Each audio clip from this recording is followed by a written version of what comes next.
찬송가 368장, 찬송가 368장 찬송하시고 예배 시작하시도록 하겠습니다.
내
예배 시작하시도록 하겠습니다.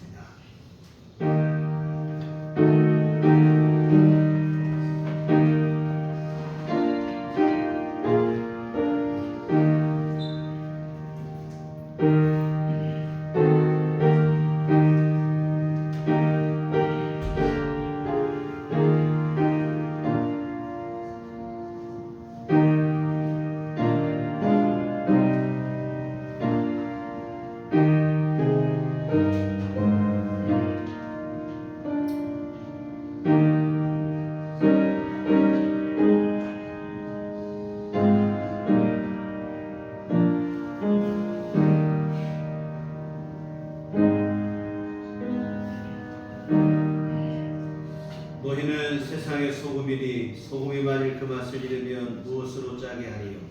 후에는 아무 쓸데없어 다만 밖에 버려져 사람에게 밟힐 뿐이니라. 너희는 세상의 빛이라. 산 위에 있는 동네가 숨겨지지 못할 것이요 사람이 등불을 켜서 말 아래 두지 아니하고 등경 위에 두나니 이러므로 집안 모든 사람에게 비치느니라. 이같이 너희 빛이 사람 앞에 비치게 하여 그들로 너희 착한 행실을 보고 하늘에 계신 너희 아버지께 영광을 돌리게 하라. 아멘. 다 같이 자리에서 일어나셔서 찬송가 28장 찬송하시겠습니다.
성시교독은 교독문 24번입니다.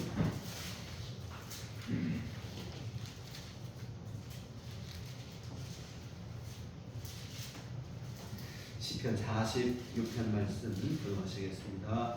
하나님은 우리의 피난처시요 힘이시니 하나님의 만날 큰 도움이시라. 그러므로 땅이 변하든지 산이 흔들려 바다 가운데 빠지든지 바닷물이 솟아나고 뛰놀든지 그것이 역심으로 산이 흔들릴지라도 우리는 두려워하지 아니하리로다. 한 시내가 있어 나리어 흘러 하나님의 성 곧 지존하신 이의 성소를 기쁘게 하도다. 하나님이 그 성 중에 계시되 성이 흔들리지 아니할 것이라. 세상에 하나님이 도우시리로다. 그가 땅 끝까지 전쟁을 쉬게 하시며 달을 꺾고 창을 끊으며 수레를 불사르시리로다. 이르시기를 너희는 가만히 있어 내가 하나님됨을 알지어다. 내가 온 나라 중에서 높임을 받으리라. 내가 세계에서 높임을 받으리라 하시도다. 만군의 여호와께서 우리와 함께 하시니 야곱의 하나님은 우리의 피난처시로다. 아멘. 성경은 찬송가 5장입니다.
모처럼에 시원한 비가 내려 기나긴 무더위를 날려버리고 시원한 바람으로 새벽부터 저녁까지 상쾌한 기분을 만끽할 수 있게 되니 얼마나 감사한 줄 모릅니다. 죽을 것 같던 시간들도 이제 살 것 같다고 느끼는 모습에서 살랑이는 바람에도 흔들리는 갈대 같은 얕은 믿음을 반성하게 됩니다. 신실하신 주님은 아직도 태초부터 지금까지 흔들림 없이 우리의 구원을 위한 여정을 계속하고 계시지만 우리의 흔들리는 믿음으로 인해 늘 갈급함으로 살아가는 모습이 발견될 때마다 주님 앞에 머리 숙일 수밖에 없음을 고백합니다. 신실하신 주님, 우리의 믿음 없음을 용서하여 주시옵소서. 어느덧 들판의 색이 초록의 빛을 잃어가고 누런 빛으로 변해가는 감사의 계절을 맞게 하심을 감사드립니다. 조금의 불편함으로 인해 벌어졌던 불평보다 감사가 넘쳐나는 입술을 주시옵소서. 찬양의 입술을 허락하여 주시옵소서. 오늘도 귀한 주님의 시간을 허락하심을 감사드립니다. 주님께 영광 돌리는 아름다운 시간이 되도록 성령님 임재하셔서 우리의 흔들리는 믿음을 굳건한 반석 같은 믿음으로 변화시켜 주시옵소서. 지난 한 주 고유의 명절을 맞아 행복하고 감사한 시간을 또 건강한 시간을 보내게 하신 줄 믿습니다. 오늘의 예배를 통해 모든 것을 허락하신 주님께 영광을 돌리게 하여 주시옵소서.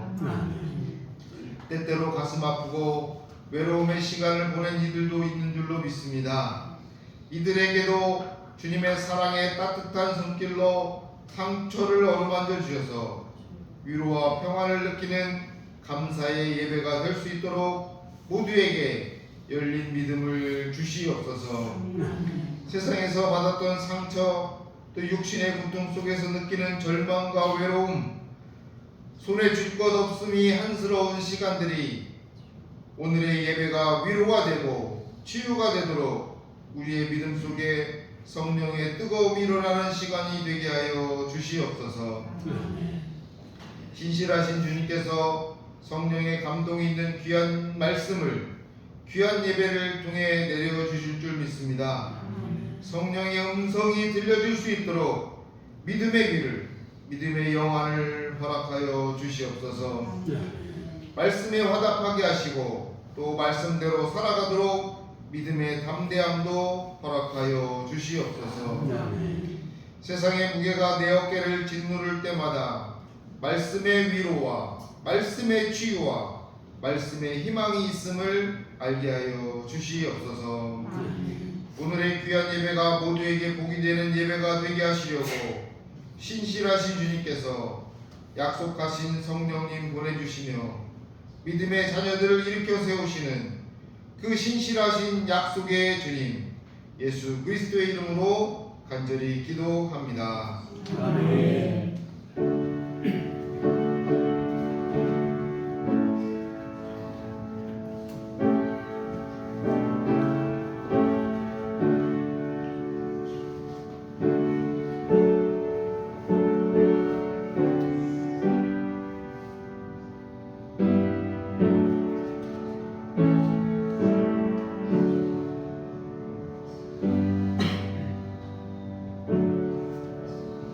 저를 가르치신 기도하시겠습니다. 하늘에 계신 우리 아버지여, 이름이 거룩히 여김을 받으시오며 나라의 마옵시며 뜻이 하늘에서 이룬 것 같이 땅에서도 이루어지이다.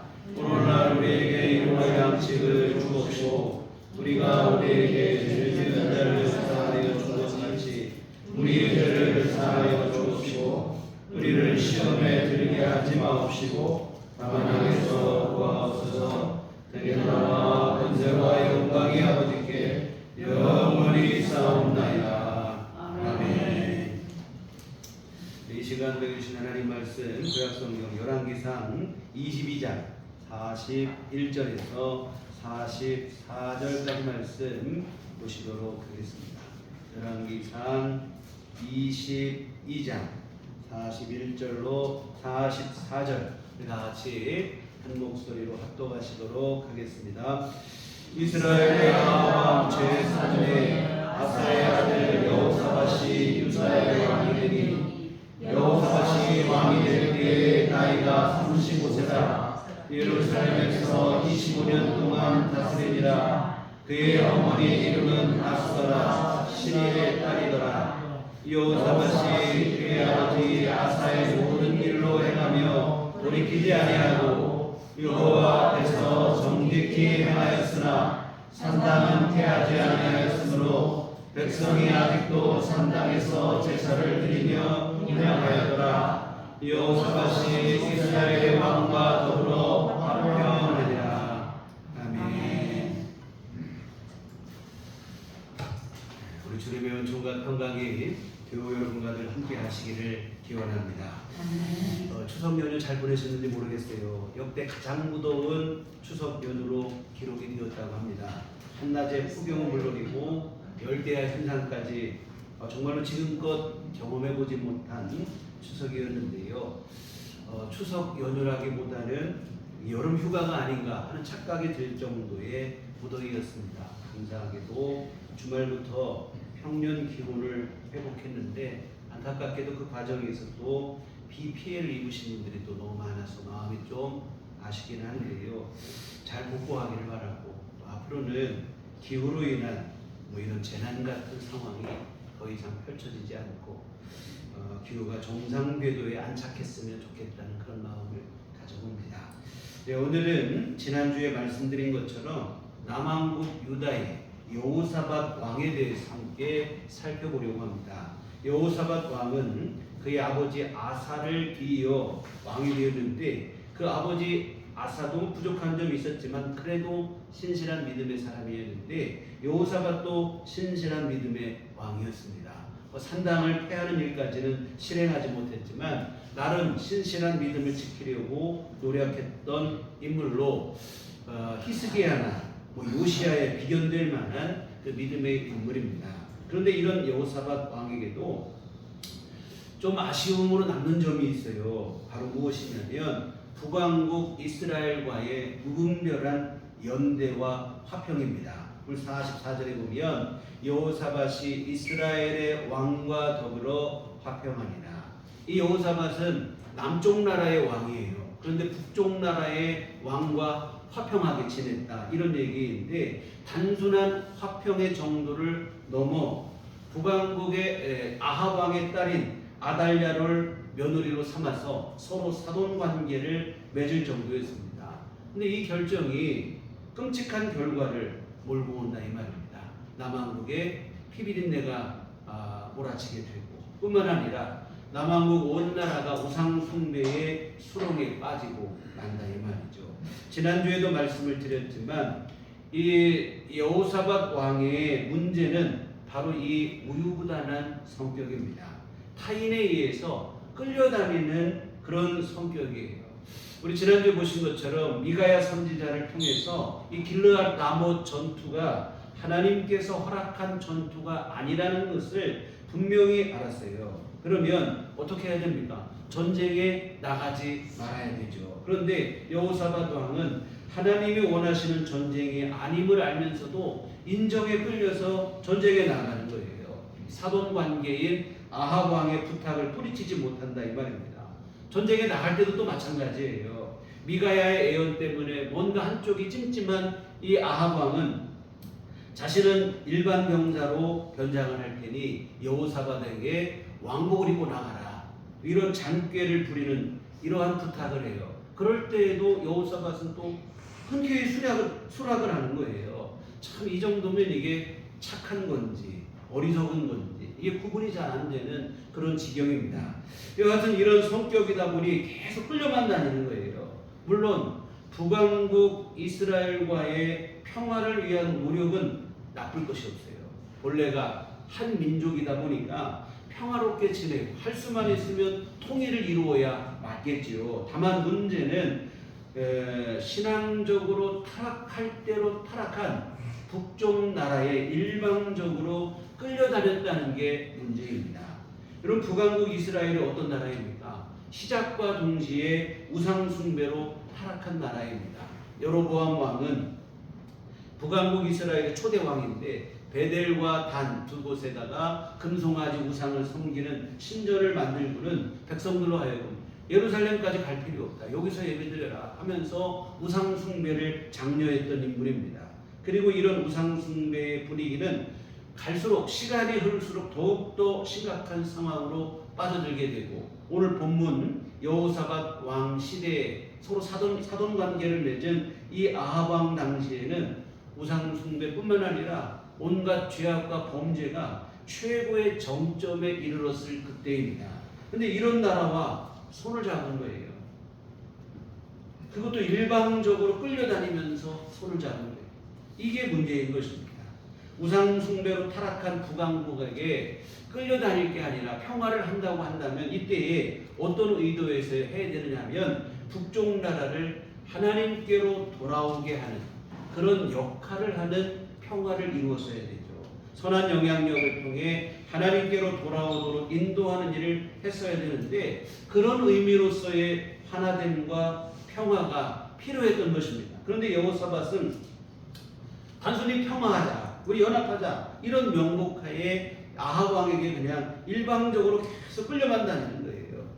결국 평화와 연합이 아니라 혼란과 타락을 불러오고 말았다 이 말입니다. 다시 말씀드리지만 아합의 딸 이 아달랴로 인해서 남왕국이 완전히 우상 숭배에 빠져들고 말아요. 이 변화를 시키는 평화이어야 되는데 끌려가는 평화다 보니까 오히려 물들어 버리는 부작용이 나타나는 거예요. 이 역대기의 기록에 보면 하나님께서는 이런 여호사밧의 모습을 예후라고 하는 선견자를 통해서 책망을 하십니다.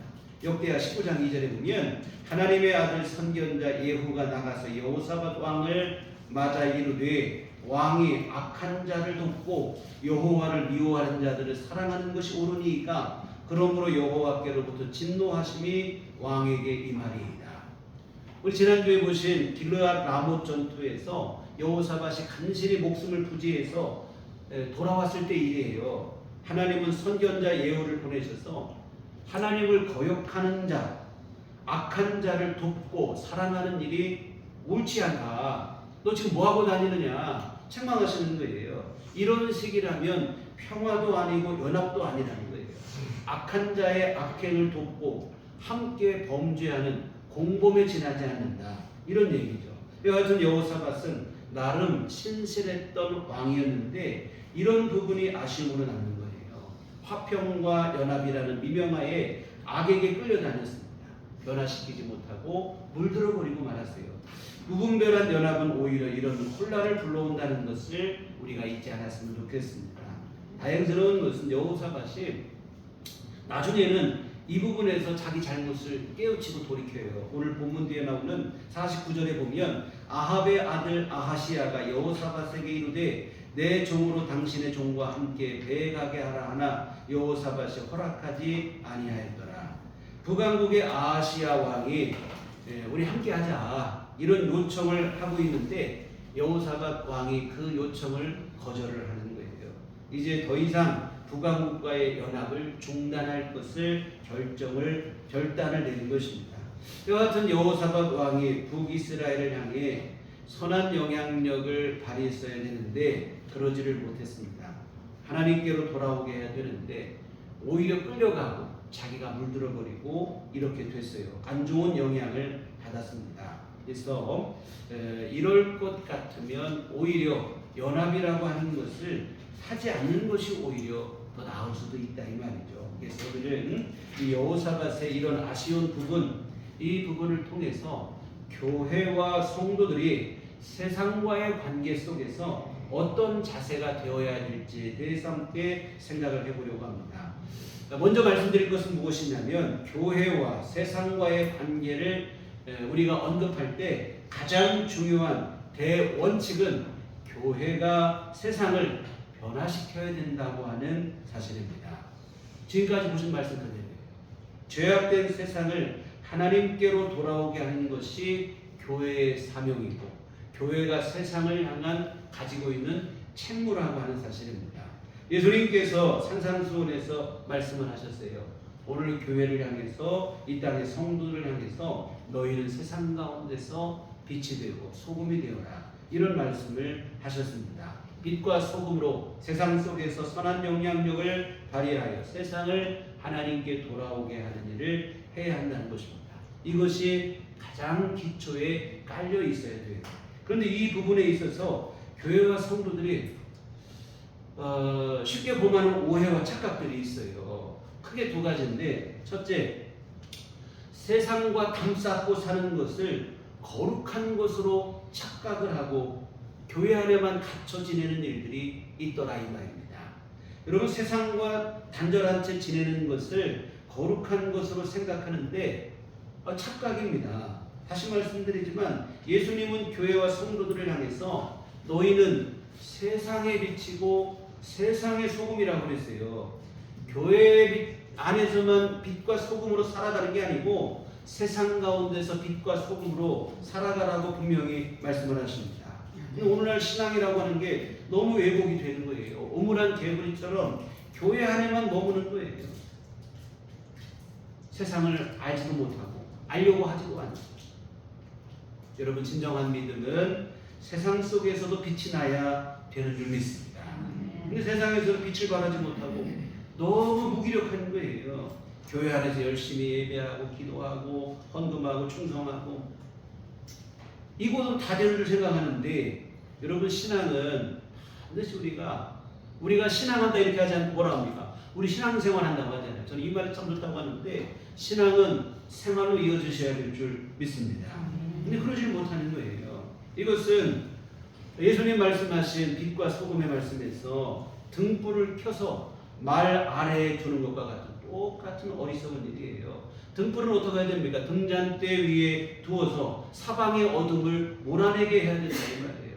어둠 가운데 빛을 비추게 해야 되는데 등불을 켜서 말로 덮어둔다면 어리석은 일이죠. 교회에서 은혜를 받았으면 세상으로 나가야 돼요. 내가 살아가는 삶의 자리 한복판에서 받은 바 은혜대로 살아내야 될 줄 믿습니다. 세상에 선한 영향력을 발휘하며 어두운 세상을 밝게 비추셔야 합니다. 교회 안에만 국한된 믿음은 엄밀히 말하면 사실은 믿음이 아니에요. 나의 삶을 조금도 변화시키지 못하는데 그게 믿음이 될 수가 없죠. 예수 믿고 달라지는 게 고작 주일에 예배당 나와서 예배드리는 게 전부라면 불행한 일입니다. 우리 삶이 달라지셔야 될 줄 믿습니다. 여러분의 삶의 자리에서 믿음대로 살아가셔야 돼요. 내가 믿습니다. 아멘 고백을 했으면 예배당에서뿐만 아니라 내 삶의 자리에서도 아멘이 되고 믿습니다가 되는 삶을 사셔야 될 줄 믿습니다. 근데 의외로 많은 신앙인들이 교회 안에서만 거룩한 척하며 지내는 거예요. 가끔 그 생각을 해요. 학창시절 윤리도덕 시험 보는 것과 비슷하다는 생각을 합니다. 시험 문제를 풀 때만 점수를 받기 위해서 정답을 맞추는 거예요. 실생활에서는 전혀 그렇게 살아가지 않으면서 말입니다. 교실 안과 시험지에만 국한된 윤리도덕이 무슨 의미가 있겠습니까? 실생활에서도 윤리적으로 도덕적으로 살기 위해서 배우는 것인데 고작 시험 봐서 점수 많이 받기 위해서 한심한 노릇이죠. 근데 우리의 신앙이 자칫 그럴 수 있다 이 말입니다.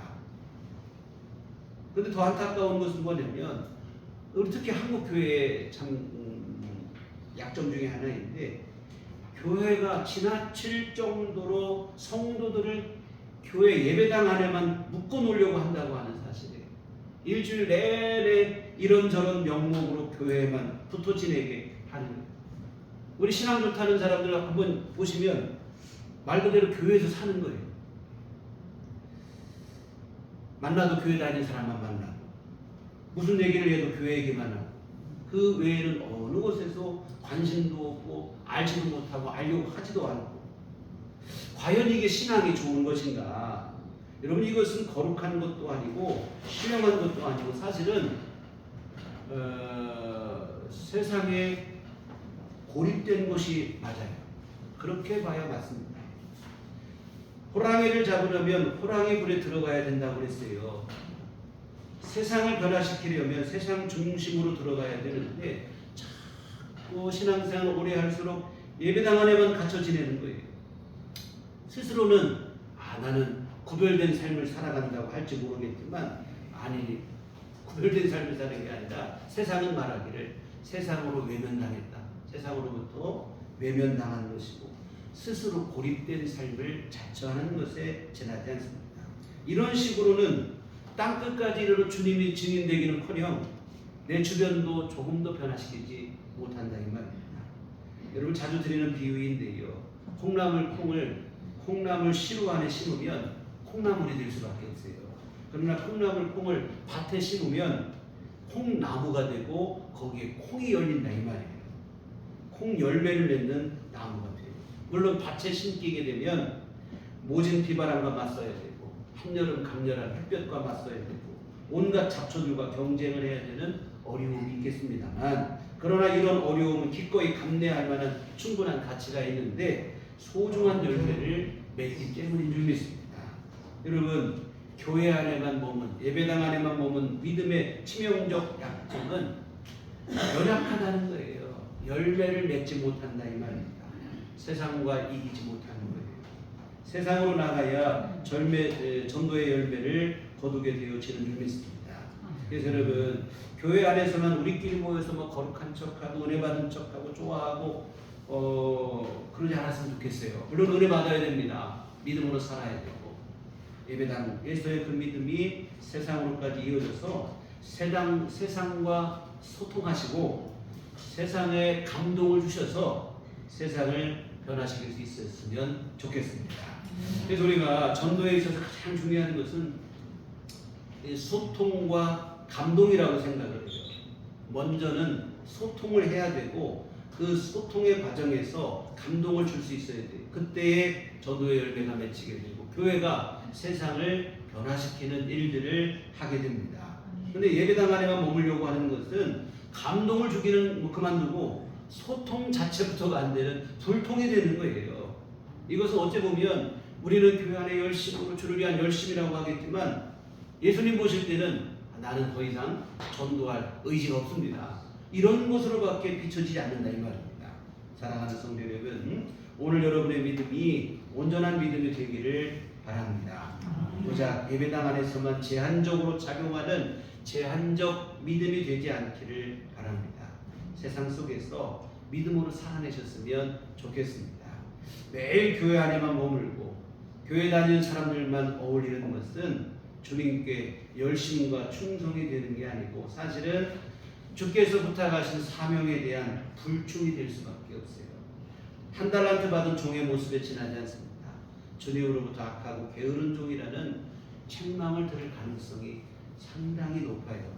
세상 속으로 들어가시고 그 한복판에서 빛과 소금의 역할을 통해서 세상에 감동을 주시기를 부탁드립니다. 그래야 교회가 세상 가운데서 능력 있는 모습이 되어지고 세상을 선도하고 변화시키게 되어진다고 하는 사실입니다. 여하튼 부탁을 드리기는 우리 그리스도인의 주 무대는 예배당 안이 아니라 세상이라는 것을 잊지 마시기를 부탁을 드립니다. 여러분의 가정, 일터, 이웃과의 관계 속에서 그리스도인답게 살아가시기를 주의 이름으로 부탁을 드립니다. 다음으로 또 교회가 범하는 실수가 뭐냐면 교회가 성도들이 세상에 물들어 버리는 거예요. 세상과 소통한다는 명목하에 물드는 경우들이 있어요. 오늘 함께 살펴보신 여호사밧의 경우가 바로 여기에 해당이 될 것입니다. 세상 속에 들어가긴 했어요. 근데 문제는 변화시킨 게 아니라 오히려 자기가 물들어 버렸다 이 말입니다. 이것이 문제죠. 우리 예수님께서도 소금이 짠맛을 잃어버렸다는 말씀을 하셨습니다. 소금의 사명은 짠맛입니다. 그 짠맛으로 맛을 내야 되고 부패를 방지해야 돼요. 근데 소금이 그 맛을 잃어버렸다는 겁니다. 무슨 얘기냐면 교회와 성도들이 세상에 물들어 버린 것을 두고 하시는 말씀이라고 생각을 합니다.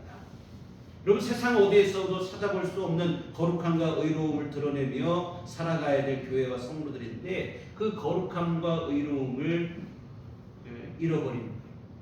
세상에 물들어서 세상과 똑같이 함께 흘러가는 거예요. 오히려 교회가 더 부패하고 타락하는 겁니다. 정말로 요즘 교회의 타락상이라고 하는 것은 너무나 심각합니다. 세상이 오히려 요즘은 교회를 걱정을 해주는 거예요. 여러분 뉴스에 세상 언론에 교회 문제가 얼마나 많이 나와요. 세상의 교회를 볼 때 이거 걱정스럽다. 교회가 이러면 안 되는데 이런 식이 돼버렸다 이 말입니다. 예수 믿으라고 해보세요. 예, 맞습니다. 이게 아니라 너희나 잘해라 이런 식이 많이 돌아가요. 예전에 어떤 남성분 전도하다 만나서 예수 믿고 교회 나가시다고 저도 얘기가 되다 보니까 전도 좀 했더니 아무개 목사님이 구속되었다면서요? 뭐 이렇게 물어봐요. 무슨 얘기냐면 남 신경 쓰지 말고 당신들이나 잘하시라 뭐 이런 얘기입니다. 순간 뭐 할 말이 없죠. 또 자주 듣는 말이 전도하다 보면 돈이 있어야 교회에서 대우받는데 나는 돈이 없어서 교회를 못 나간다. 이건 무슨 뜻이냐면 교회를 돈밖에 모르는 집단으로 치부하면서 애둘러서 비꼬는 말이라 이 말을. 그런 말을 들을 때 좀 참 얼굴이 뜨뜻해지는 거예요. 이 정도로 교회가 세상에 대한 인식이 세상에서 교회에 대한 인식이 이런 정도가 됐어요. 맛을 잃은 소금과 같은 무익한 존재가 되고 말았습니다. 그리고 이 맛을 잃은 교회가 세상에 물들어버리고 교회로서의 사명을 잃어버리고 맛을 잃어버리고 그 중심에 뭐가 있냐면 사실은 다른 게 아니고 타락한 육신의 본성인 탐심이 자리를 잡고 있다 이 말입니다. 참 희한한 일이죠. 예수 믿는 것은 어찌 보면 세상에 대한 욕망을 내려놓고 하늘과 영원한 것에 소망을 두는 일입니다. 이게 예수 믿는 일의 정확한 얘기예요. 세상에 대한 집착과 미련을 내려놓고 하늘을 바라보고 영원한 것을 소망하는 것인데, 그런데 오히려 신앙을 빙자하여 세상에 대한 탐욕을 극대화시키고 있는 게 현대 교회의 분위기입니다. 믿음의 목적이 생명에 있는 게 아닙니다. 구원에 있지 못해요. 돈에 있고 성공에 있고 출세에 있고 명예에 있고 뭐 그런 일들이 많습니다. 지금 교회의 모습을 어찌 보면 너무 이게 앞뒤가 맞지 않은 모순적입니다. 앞에서 말씀드린 것처럼 경건의 겉모양으로 온갖 치장을 하고 예배당 안에만 갇혀 살고, 그런데 아이러니하게도 그 예배당 안에서 가장 간절히 추구하는 게 바로 뭐냐면 세상에 대한 욕망이더라 이 말입니다. 겉으로 볼 때는 거룩하고 신령한 것 같은데, 그러나 그 경건의 중심 속에는 오히려 가장 추악한 탐욕이 자리를 잡는 참 앞뒤가 맞지 않는 지독한 모순이 일어나고 있는 거예요. 예수님께서 바리새인과 서기관들을 향해서 회칠한 무덤과 같다고 책망을 하셨습니다. 겉에는 회칠을 했으니까 말끔하고 깨끗하죠. 근데 주님은 회칠한 무덤이라, 아무리 회칠을 해서 깨끗하게 장식을 해도 무덤 안에는 뭐가 있냐면 송장 썩는 냄새가 나는 거예요. 오늘 이 시대 교회를 향해서, 우리를 향해서 주님이 그렇게 말씀하지 않으실까 두려운 마음이 있습니다. 경건의 가면을 뒤집어 쓴 채 욕망의 화신이 되어 살아갈 때가 많이 있어요. 하나님마저도 내 욕심을 이루기 위한 도우미 정도로 생각할 때가 많습니다. 세상보다도 못할 때가 있죠. 세상은 하나님을 모르고 그 안에 있는 영원한 것의 영생의 가치를 몰라서 그런다고 하지만, 교회는 다 알고 있다고 하면서도 오히려 더욱 세상을 욕망하고, 그리고 오히려 세상보다도 못한 실정이 아닌가 이런 생각이 들고, 이런 모습에는 세상이 감동을 받을 수가 없는 거예요. 이런 교회를 보며 세상은 오히려 감동을 받는 게 아니라 씁쓸한 마음을 가질 뿐이다 이 말입니다. 맛을 잃은 소금이 어떻게 된다고 했습니까? 예수님께서는 밖에 벌어져서 사람들에게 밟힐 뿐이라고 말씀을 하셨습니다. 맛을 잃은 소금은 이 쓰레기에 불과하다 이 말입니다. 밖에 버려지는 거예요. 밟고 지나가는 거예요. 소금이 짠맛이 날 때 사람들이 소금을 귀하게 여기고 소금을 사용하는 거 아니겠어요? 짠맛을 잃어버리면 버릴 수밖에 없죠. 밟아버리고 쓰레기가 됐는데, 우리 예수님의 핏값으로 세워진 교회인 줄 믿습니다. 그런데 인간의 추악한 욕망이 이 고귀한 교회를 쓰레기처럼 전락시킬 때가 있더라 이 말이죠. 세상을 구원해야 될 교회인데 오히려 세상으로부터 외면을 당하고 조롱을 당하고 맛을 잃은 소금처럼 버려지는 그런 일들이 일어나고 있습니다. 정말 안타까운 일이죠. 사랑하는 성도 여러분, 세상은 우리가 물들어도 안 되지만 그렇다고 도망쳐서도 안 될 곳이다 이 말입니다. 우리가 교회 안에만 갇혀 지내도 안 되고 교회에만 집착하고 몰두해도 안 된다 이 말입니다. 우리 주님은 이 땅의 교회와 성도들에게 세상의 한복판에서 오롯이 빛과 소금의 역할을 감당하기를 원하고 계신다고 하는 사실입니다. 이 시대 교회와 성도를 향한 우리 주님의 간절한 바람이 여기에 있다고 생각을 합니다. 세상과 소통하고 세상에 감동을 주는 교회와 성도가 되었으면 좋겠습니다. 예수님은 세상을 외면해서도 안 되고 세상에 너무 집착하고 물들어도 안 돼요. 세상 가운데서 여러분이 세상을 변화시키는 주체가 되셔야 될 줄 믿습니다. 그래서 여러분 언제 어디서나 그리스도인으로 사시기를 부탁을 드립니다. 이게 참 제일 중요한 것 같아요. 예배 드릴 때만 아니라 언제나 예배당 안에서만 아니라 밖에서도 어디서나 그리스도인으로 사시기를 바랍니다. 때로 우리가 어떤 때 보면 그런 것 같아요. 그냥 뭐 예배당 안에서만 그리스도인인 것 같고 예배당을 나서는 순간 주님과 작별하고 그냥 내 삶을 막 살다가 다음 주에 또 와서 예수님 만날 때만 또 조금 예수 믿는 것처럼 하다가 이러면 곤란하죠. 정말 여러분 예배당 밖에 나설 때 예수님하고 작별하는 줄 생각하지 마시기를 부탁을 드립니다. 예수님 손붙잡고 나가는 거예요. 예수님은 온 우주 만물 가운데 충만하신 분인 줄 믿으시기 바랍니다. 예배당 안에만 예수님 계신 줄 착각하는데 곤란하다 이 말이에요. 여하튼 여러분의 삶의 자리를 선교지로 삼으셔서 그 자리에서 빛과 소금의 역할을 감당하시기를, 그럴 때 여러분 주변이 여러분으로 인해 살아나는 생명이 살아나는 역사가 일어나는 것이다 이 말입니다. 그래서 이와 같은 세상과 단절되지도 않고 그렇다고 세상에 물들지도 않고 세상을 변화시키는 진정한 믿음의 역사를 이루는 것, 이것이 바로 세상을 향한 교회와 성도들의 사명이고 책무인 줄 믿습니다. 이러한 삶을 살기 위해서 우리가 꼭 최우선적으로 우리가 해야 될 일이 있습니다. 여러분, 이거는 제가 여러 번 말씀을 드렸어요. 우선 여러분이 꼭 반드시 하셔야 될 일이 있습니다.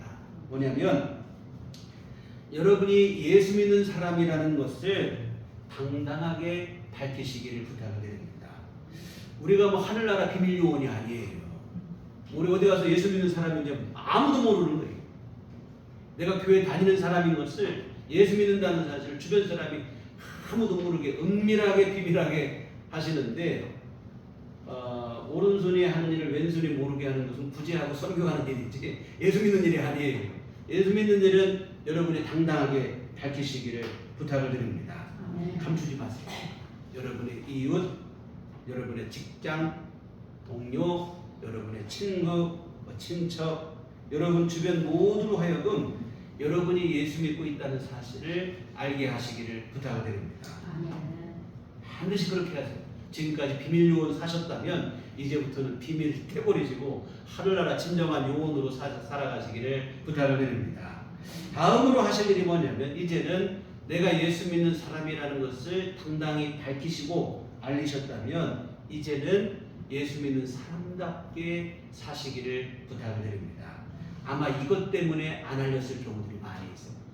내가 예수 믿는 사람이라고 알리면 참 피곤한 일이 많이 있는데, 그래가지고 안 알리고 사신 경우들이 없지 않아 있을 것인데, 당당히 밝히시고 예수 믿는 사람답게 사시기를 부탁을 드립니다. 예수 믿는다고 해놓고 삶은 또 그냥 내 맘대로 살아가면 사람들이 교회 다닌다면서 왜 그래? 예수 믿는다. 이런 식이 되면 곤란한다 이 말입니다. 아까 말씀드린 것처럼 감동을 주셔야 돼요. 세상에 감동을 주셔야 된다 이 말입니다.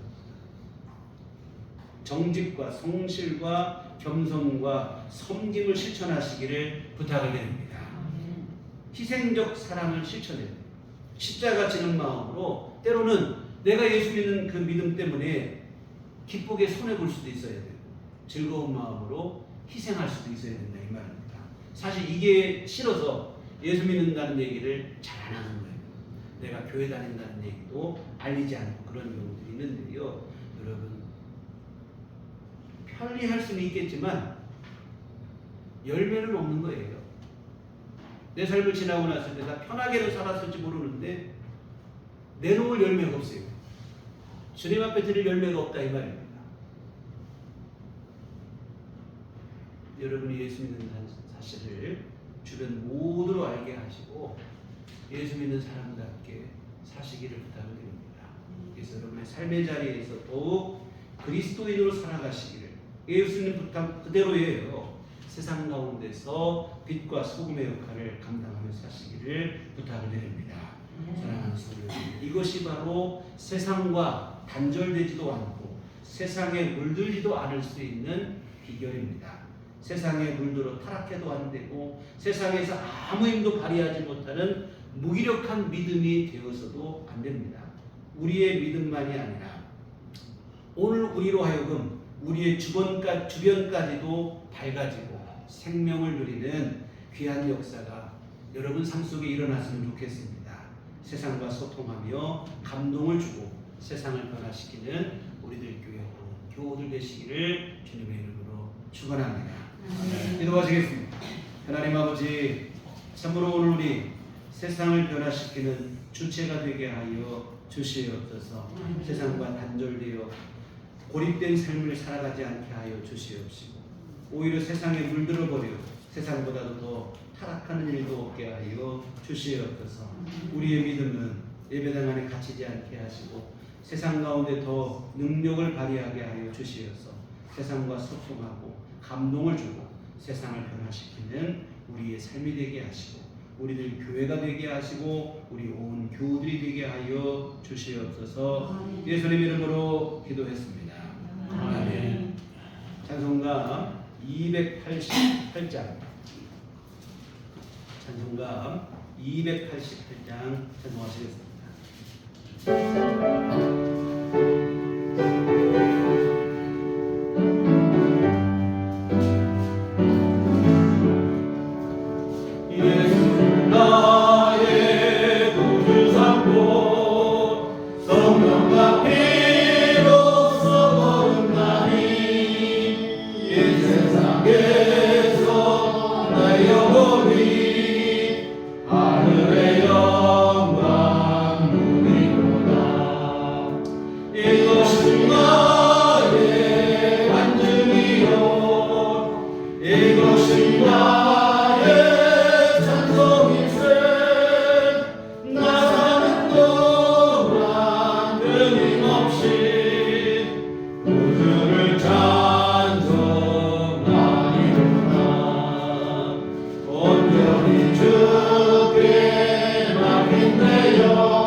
하나님의 귀한 자녀로 부르시고 주의 교회로 모이게 하시며 세상 가운데서 하나님 기뻐하신 일들을 이루어 살기를 바라시는 그 소망을 우리 가운데 두심을 감사를 드립니다. 아버지 하나님, 주님의 이런 기대 속에 우리 살아가게 하시고 참으로 아무것도 기대할 수 없는 죄인이었는데 이런 하늘의 귀한 기대를 받고 살아가는 이러한 삶을 살아가게 하심을 진실로 감사를 드립니다. 귀한 주님의 귀한 은혜 감사하며 주님 앞에 이 헌금을 드립니다.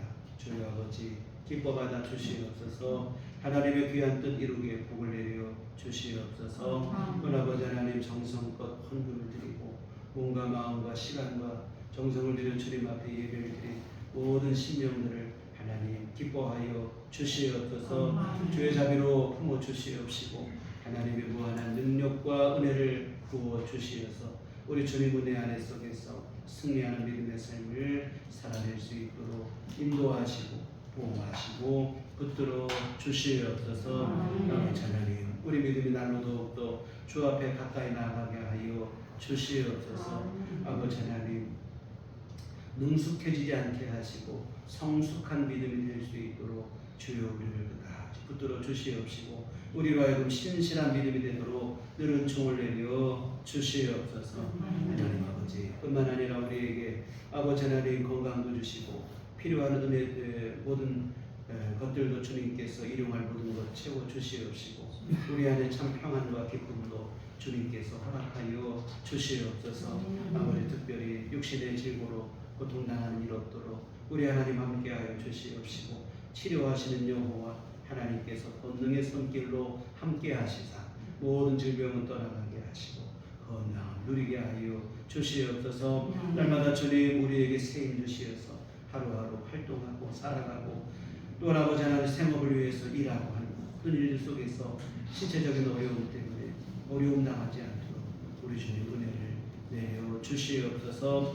하나님 아버지, 또한 우리 앞으로 한 주간도 살아갈 때도 우리 주님 우리 마음속에 늘 동행하여 주시옵시고 우리에게 은혜를 베풀어 주시옵시고 하나님의 말씀 생각나게 하시어서 그 말씀에 순종하며 살아가는 삶이 될 수 있도록 주님 도와 주시옵소서. 아버지, 우리 형편과 처지를 하시니 날마다 때마다 필요한 것 주께서 채워 주시어서 주 안에서 참 평안을 누리는 한 주간이 되게 하여 주시옵시고 오늘 귀한 말씀처럼 세상 가운데서는 그리스도의 향기를 바라는 빛과 소금의 삶을 살아가는 우리 모두가 되도록 도와주시옵소서. 예수님 이름으로 기도했습니다. 아멘. 교회 소식 시간입니다. 우리 주님만 바라봅시다. 특별한 간구는 없고요. 교회 밖의 집회와 성경을 참여를 하고 교회 중심으로 온전하고 건강한 신앙생활을 이뤘으면 좋겠습니다. 날씨가 참 많이 시원해서 오늘 상쾌한 마음으로 예배를 드려서 감사하지만 또 한편으로는 아래쪽에 BPL을 입으신 분들 때문에 또 마음이 안타깝게 힘들고요. 여하튼 한여름 더위가 이제는 한풀 꺾이고 좋은 아주 계절이 돌아왔습니다. 우리 신앙도 그렇게 열매를 많이 맺는 이런 시간이 됐으면 좋겠습니다. 그래서 여러분 생활 속에서 더 믿음으로 생활하시고 또 말씀과 기도로 우리의 소중한 이 시간들을 채워나가는 그러한 시간들이 되기를 부탁을 드립니다. 우리 다 같이 자리에서 일어나셔서 서로를 축복하시며 평안을 너에게 줍니다. 함께 찬양하시겠습니다.